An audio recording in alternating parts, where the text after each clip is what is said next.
public comments part, because I talked with Mr. Merkel before we spared this. Since it is a special meeting, we are limited. Normally, we would open ourselves up to the public on any topic they wanted to talk about, but because this is a special meeting, he said this has to be on the agenda. And I must also make everybody aware that he's not here tonight because his mother passed away. I think it's 2 days ago, right? Correct, that? 2 days ago. So that's why he is not here to see. Is there anybody that wants to question anything that's on the agenda tonight? Well, can I just say that if we get to that topic, they can ask questions, right? They can as ask long as questions it's on the when we get to agenda. it, but I'd rather at this point, Okay. the public. That's fine. Mr. Dunn? Mayor Berkholz, I wanted to first say thank you so much for the transparency, for publishing this packet online, providing the information to the public.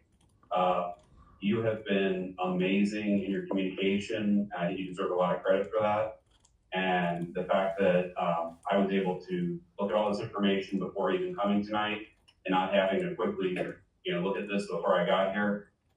It's really amazing that a local government does this, because I don't think there's another local government around that is transparent. So I want to give you credit for that. Thank you for that. And I think that's an amazing service for the people of Cleves, that you take the effort.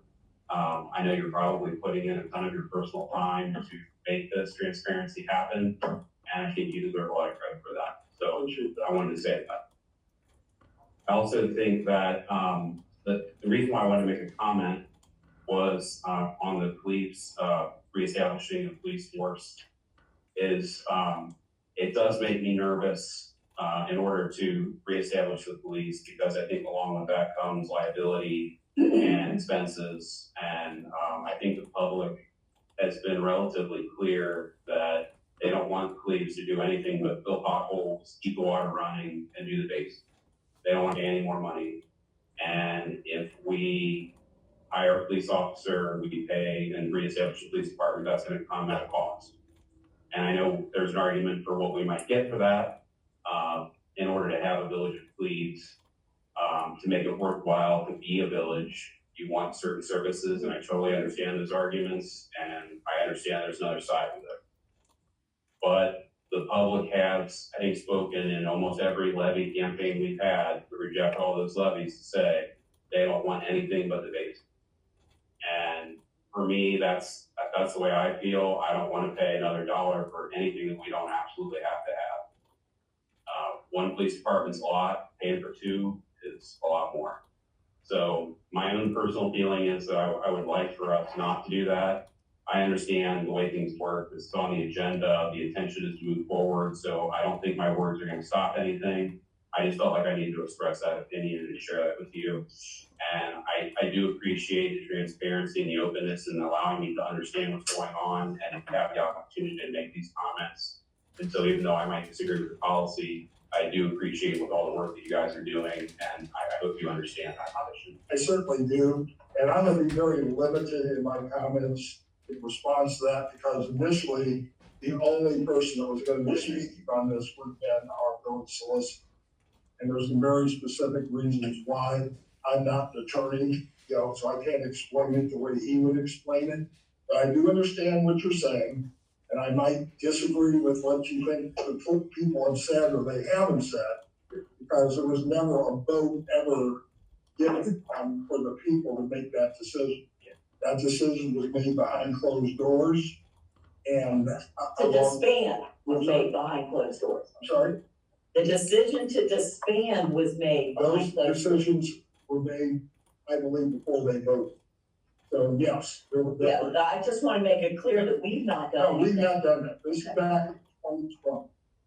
So I don't think there has been. And from the standpoint of the current legislation, I would love to give you more information, but I don't think it's going to cost what you're concerned about. Okay, but I will keep everybody appraised of what's going on. And I really appreciate your comments about transparency, because I've had conversations with some members of council, I won't name them at this point, who wonder why I do that. And I do it specifically for the reasons that you were saying. I appreciate That that. people need to know so they have a chance to voice. If they're objecting to it, they need to be heard. I appreciate that. Thank you. You're quite welcome. Thank you for your comments and thank you for coming this night. Absolutely. Anybody else that want to, question anything here on the agenda? Okay, so we're gonna start off with, sort of the old business, which we sort of got into here. And, as I said, I'll be very limited in what I'm going to say. And that is because of the fact that we've been trying to establish this for quite a while.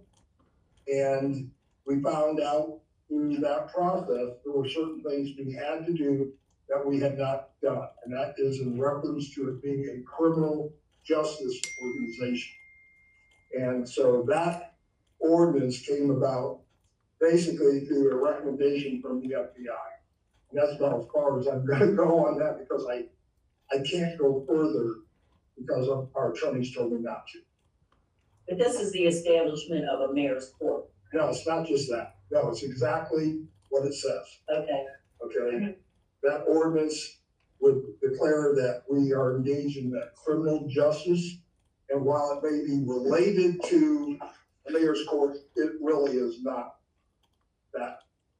that, okay? We have to do what, if we want to do things in this village that enforce our ordinances, that the sheriff's department cannot and will not enforce. And I'm not blaming them, they just can't. That's the only way we're gonna get to that point. So, and I'll leave that to Rob at the next meeting to go further. Okay, so we're gonna move on to new business.